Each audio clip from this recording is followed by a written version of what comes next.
Сәлеметсіңдер ме, оқушылар? Бүгінгі сабағымыздың тақырыбы есептік және реттік сан есім. Бүгінгі сабақта есептік және реттік сан есімдердің айырмашылығын анықтайсыңдар.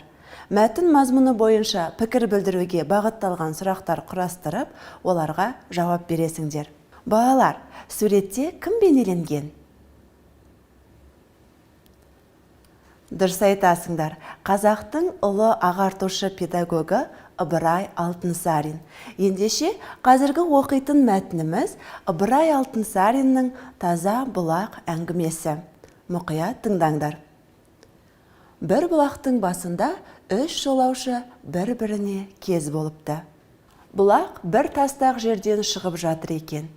Бұлақтың қайнап жатқан көзіне жақын жерге бір қазандай қара тасты қойыпты да тасқа: «Ей жолаушы, болсаң осы таза бұлақтай бол», деп жазыпты. 3 жолаушы бұлақтан шөлдері қанғанша су ішеді. Тастағы жазуға көздері түседі. Сонда бірінші жолаушы тұрып былай дейді: «Бұл жазылған ақыл сөз екен. Бұлақ күні-түні тынбай ағып алыс жерлерге барады.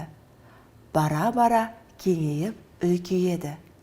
Бұған жол жөнекей кішкене бұлақтар қосылып, сөйте бара үлкен өзен болып кетеді. Мынандай ғибрат алуға болады. Сондай адал қызмет қыл. Еш уақытта жалқауланып тоқталып қалма. Сөйтсең, ақырында сен де үлкейіп мұратыңа жетесің дегені деп білемін», дейді. Мұндағы жұлдызшамен берілген ғибрат сөзінің мағынасы үлгі өнеге дегенді білдіреді. Енді мәтін мазмұны бойынша сұрақтарға жауап беріңдерші. Жолаушылар қай жерде кездесті? Бұлақ басында кездесті. Бұлақ басындағы таста не деп жазылыпты? «Ей жолаушы, болсаң осы таза бұлақтай бол», деп жазылыпты. Екінші және үшінші жолаушы сөздің мағынасын қалай түсінгенін болжап көріңдерші. Балалар, екінші және үшінші жолаушы не деп жауап берді екен? Оны келесі бейнематериалдан біле аламыз. Бұлақтың қайнап жатқан көзіне жақын бір тасқа: «Ей жолаушы, осы бұлақтай таза бол», деп жазып қойыпты. Сонда екінші жолаушы басын шайқап: «Жоқ, мен олай ойламаймын», дейді. Бұл сөздің мағынасы тереңде жатыр. Бұл бұлақ ыстықтасаң салқындатып, шөлдесең шөліңді басады. Ол үшін ешкімнен ақы сұрамайды. Бұдан түйетін ой: біреуге жақсылық етсең, ол жақсылығыңды ешкімге міндет етпе дегенді ұғуға болады. Жолаушының үшіншісі жас жігіт үндемей тұрады. Жолдастары: «Сен қалай ойлайсың?» деп сұрайды. Сонда ол: «Бұл бұлақтың суы бір орында тынып тұрып, шөп-шолам түсіп, лай қоқым болса, бұған адамнан гөрі жыртқыш жақын болар еді. Күні-түні тынбай ағып тазаланып тұрған соң, адамдар пайдасына жаратып отыр. Олай болса, бұл жазудың мағынасы мынау: көңіліңді, бойыңды осы бұлақтай таза сақта. Бұлақтан күн түссе күннің, шөп түссе шөптің сәулесін көреміз. Ендеше көңілің сол сияқты әрдайым ашық болсын дегені ғой», депті. Балалар, әр жолаушының жауабы өзінше дұрыс. Көңіліміз, ойымыз бұлақтай мөлдір таза болса, жанымызда жақсы адамдар болатыны сөзсіз. Ал енді мәтінде кездесетін сан есімдерді салыстырайық, оларға сұрақ қояйық. 3. Қанша? 3. Бірінші, нешінші сұрағына жауап береді. Мұндағы 3 есептік сан есім болса, бірінші реттік сан есім болады. Қазақ тілінде сан есім есептік және реттік болып екіге бөлінеді. Қанша, неше сұрақтарына жауап беретін сан есімді есептік сан есім деп атаймыз. Мысалы, 5, 7, 1. Нешінші сұрағына жауап беретін сан есімдерді реттік сан есім деп атаймыз. Мысалы, 5, 7, 1. Реттік сан есімдер ыншы, інші, нышы, ніші жұрнақтары жалғану арқылы жасалады. Келесі тапсырмада есептік сан есімдер берілген. Бұларға тиісті жұрнақтарды жалғау арқылы реттік сан есім жасаңдар. 4, ыншы, інші.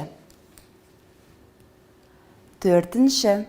Келесі 9, ыншы, інші. 9. Келесі 6, нышы, ніші. 6. Келесі 7, ыншы, інші. Дұрыс жауабы 7. Келесі 5, ыншы, інші. Дұрыс жауабы 5. Бәрекелді балалар, сендердің дұрыс тапқандарыңа сенімдімін. Енді реттік сан есімдерге зат есімдерді тіркеп, сөз тіркесін жасаңдаршы. 4. Сабақ. 9. Сұрақ. 6. Сынып. 7. Ақпан. 5. Үй. Бұл сөз тіркестерімен сөйлем құрастырып көрейік. Қазір сабақ кестесі бойынша 4. сабақ басталады. 9. сұрақтың жауабы дұрыс. Ағам 6. сыныпта оқиды. Арман 7. ақпанда дүниеге келді. Мен Алпамыс көшесіндегі 5. үйде тұрамын. Келесі берілген мәтінді көркем жазыңдар. Есіл өзенінің тереңдігі 2 метр. Кей жерлерде 18 метрге жетеді. Көктемде су деңгейі 10-11 метрге дейін көтеріледі. Мұндағы сан есімдердің есептік немесе реттік екенін анықтайық. Қанша? 2. Қанша? 18. Қанша? 10, 11. Ендеше бұл сан есімдер есептік сан есім болады. Ендеше Есіл өзені туралы келесі бейнематериалға назар аударыңдар. Есіл өзені Астананың қақ ортасынан өтеді. Ел аумағында жатқан бұл өзеннің ұзындығы 1400 шақырым қашықтықты алып жатыр. Жалпы судың ауқымды көлемі 2,5 мыңға жуықтайды. Кеңес кезінде картада Ишим деген атаумен тұрды. Нақты қазақша атауы Есіл.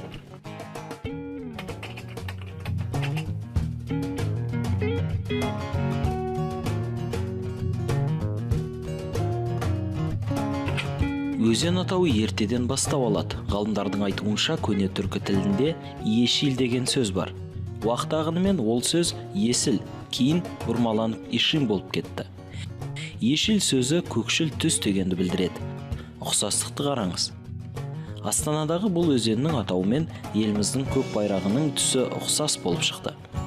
Бұл көріністі шағын кемелер мен теплоходтармен жүзгенде көруге болады. Бас қаладағы Есіл жағасы қалалықтардың демалатын ең сүйікті орындарының бірі. Жаз айларында жағажайында демалып, катамаранмен жүзу бір ғанибет. Қысқы көріністе ерекше. Қыс көзі қырауда да мұнда халық нөпірі көп болады.